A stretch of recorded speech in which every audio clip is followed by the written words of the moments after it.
بسم اللہ الرحمن الرحیم۔ خواب میں دان دیکھنا، اس کی کیا تعبیر ہو سکتی ہے وہ آپ کی خدمت میں پیش کر رہا ہوں۔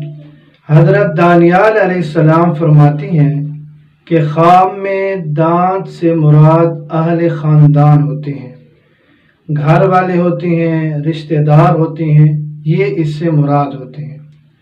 اور اوپر کے دانت یہ نر مذکر کی طرف اشارہ ہوتے ہیں اور نیچے کے دانت مادہ مؤنث کی طرف اشارہ ہوتے ہیں۔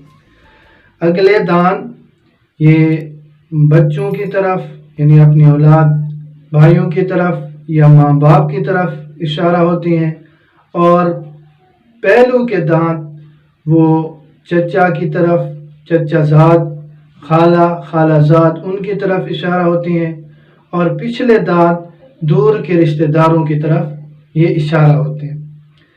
اب دانتوں میں کوئی اچھائی دیکھنا خواب کے اچھا ہونے کی طرف اشارہ ہے۔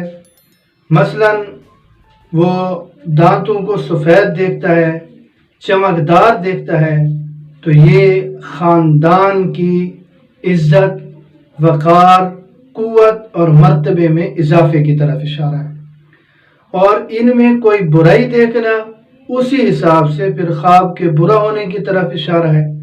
مثلا دانتوں کو سیاہ دیکھنا، میلا کچیلا دیکھنا، تو یہ خاندان کی عزت، وقار، مرتبے میں کمی کی طرف بھی اشارہ ہے۔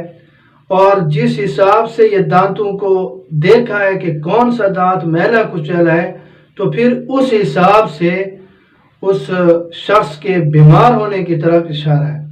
اسی طرح دانتوں کا ہلنا یا دانتوں کا گر جانا یہ خاندان میں سے کسی کی وفات کی طرف اشارہ ہے۔ تو اب اسی حساب سے یعنی اگلے دانت یہ بچوں کے لیے یعنی اپنی اولاد بھائیوں یا ماں باپ پر دلیل ہے، تو پھر ان میں سے کسی کی طرف اشارہ ہوگا، یا جو ہے وہ چچا یا چچا زاد یا خالہ یا خالہ زاد ان کی طرف اشارہ، اور پچھلے دانت دور کے رشتہ داروں کی طرف اشارہ۔ تو ان دانتوں کو ذہن میں رکھیں کہ ان سے کون مراد ہوتے ہیں، تو خواب میں جس طریقے سے بھی یہ نظر آئے تو اس کی اسی طریقے سے تعبیر ہوگی۔ اللہ رب العزت مجھے اور آپ سب کو دین کی سمجھ نصیب فرمائے۔